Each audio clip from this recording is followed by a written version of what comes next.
আচ্ছা, আমেরিকান ভিসার আবেদন প্রক্রিয়াটা কি মাঝে মাঝে একটা গোলক ধাঁধার মতো লাগে? মনে হয় যে এত সব নিয়ম কানুন, এত কাগজপত্রের ভিড়ে কোথায় যেন হারিয়ে যাচ্ছি।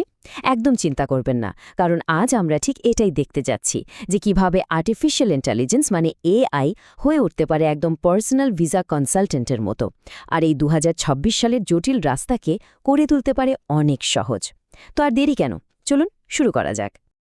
অনেকেই ভাবেন আমেরিকার ভিসা পাওয়াটা বোধহয় পুরোটাই লাক বা ভাগ্যের ব্যাপার। আসলে কি তাই, নাকি এর পেছনে কাজ করে একটা সলিড স্ট্র্যাটেজি বা কৌশল? সত্যি বলতে কি, এর পুরোটাই কৌশল। আর আমরা এই আলোচনায় ঠিক সেই কৌশলগুলোই খুঁজে বের করব, যা দিয়ে ভাগ্যকে নিজের দিকে নিয়ে আসা যায়। আমেরিকার ভিসার একেবারে গোড়ার কথা, মানে মূল ভিত্তিটাই হলো একটা কনসেপ্ট যেটাকে বলে ইমিগ্রেন্ট ইন্টেন্ট। ব্যাপারটা খুব সহজ। আমেরিকান আইন অনুযায়ী ভিসা অফিসার ইন্টারভিউ শুরু করার আগেই ধরে নেন যে আবেদনকারী আমেরিকায় পাকাপাকিভাবে থেকে যাওয়ার জন্যই আসছেন। তার মানে খেলাটা শুরুই হচ্ছে এক গোল পিছিয়ে থেকে। আসল কাজ হলো এই ধারণাটাকে ভুল প্রমাণ করা, মানে এটা প্রমাণ করা যে সফরের উদ্দেশ্যটা সাময়িক এবং দেশে ফেরার জন্য যথেষ্ট শক্তিশালী কারণ বা টান রয়েছে। তাহলে এই পুরো আলোচনায় আমাদের প্ল্যানটা কি? খুব সিম্পল। প্রথমে আমরা জানব ভিসার ৩টা প্রধান পিলার বা স্তম্ভ কি কি।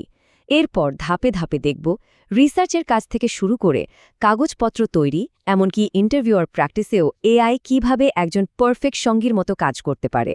আর হ্যাঁ, সবশেষে এআই ব্যবহারের কিছু জরুরি নিয়মকানুন আর মানবিকতার দিকটাও কিন্তু বাদ যাবে না।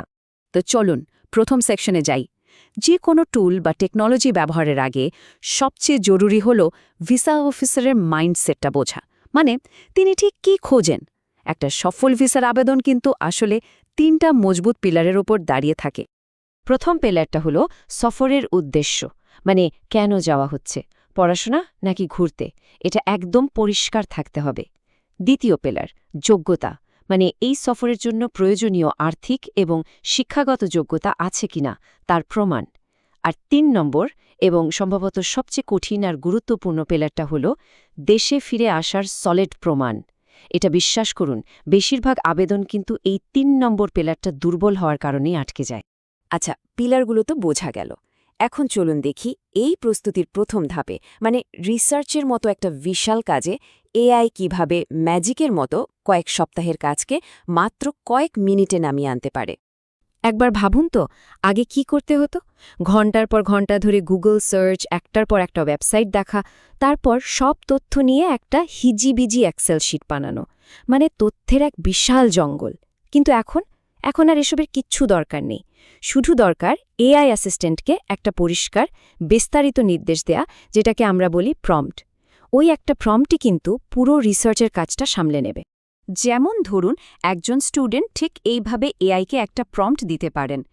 খেয়াল করে দেখুন, এখানে শুধু কম্পিউটার সায়েন্সে মাস্টার্স বলা হয়নি, সাথে সিজিপিএ, আইইএলটিএস স্কোর, বাজেট কেমন, কোন বিষয়ে গবেষণা করতে চান, এই সব ডিটেলসও দেওয়া হয়েছে। মনে রাখতে হবে, প্রম্পট যত স্পেসিফিক, যত ডিটেলড হবে, রেজাল্টও কিন্তু ততটাই নিখুঁত আসবে।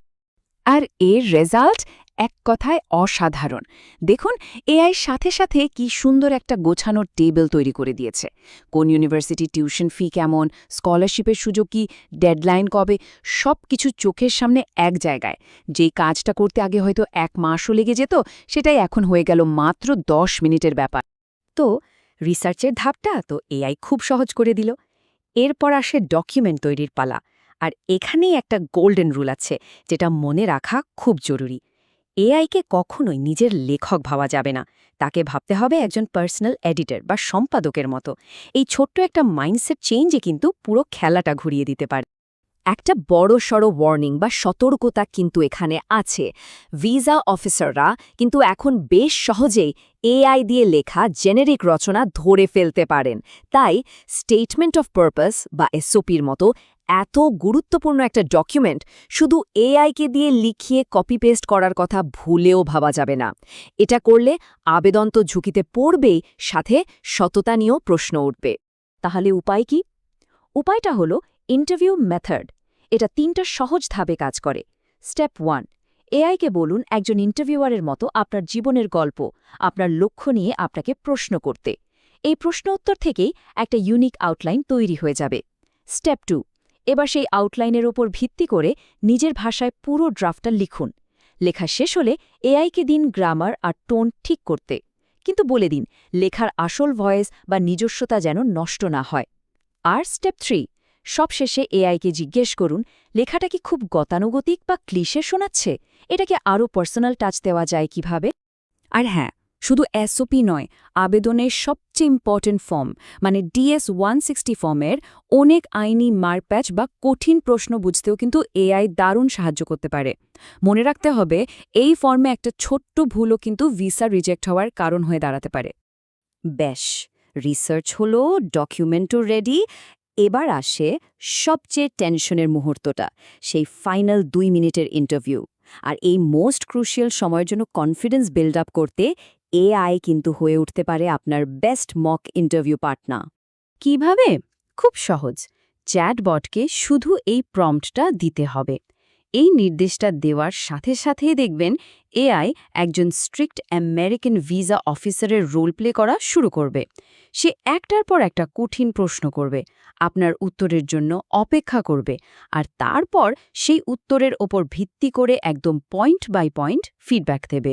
যেমন ধরুন, এআই আপনাকে হয়তো এই ক্লাসিক কিন্তু খুব ট্রিকি প্রশ্নটা করল, আপনার তো দেশে বেশ ভালো একটা চাকরি আছে, তাহলে আবার পড়াশোনা করার জন্য বিদেশে যেতে চাইছেন কেন? এ ধরনের প্রশ্ন কিন্তু অনেকেই ইন্টারভিউর সময় ঘাবড়ে দেয়। আর এই প্র্যাকটিসের সবচেয়ে পাওয়ারফুল অংশটাই হলো এআই এর ফিডব্যাক।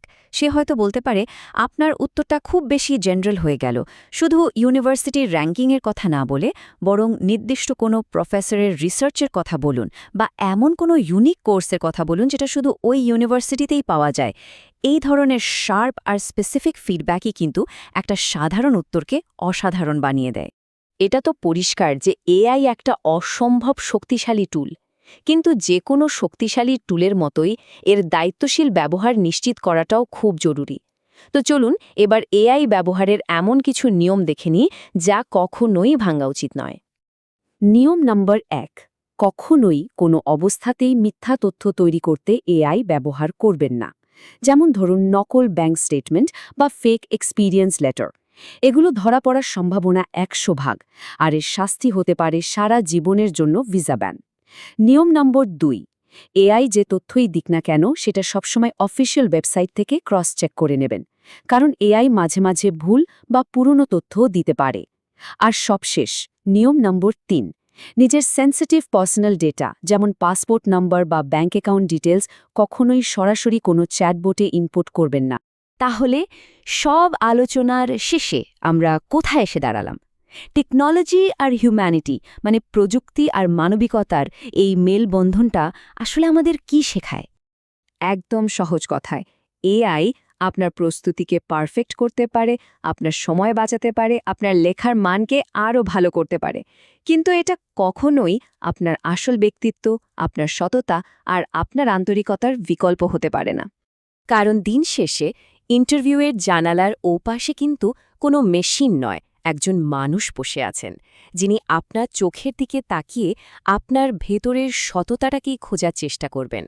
তাই প্রযুক্তির সাহায্যে নেয়ার নিখুঁত প্রস্তুতির সাথে যখন নিজের আসল সততা আর আবেগটাকেও জুড়ে দেওয়া যাবে, ঠিক তখনই কিন্তু সাফল্যের দরজাটা খুলে যাবে।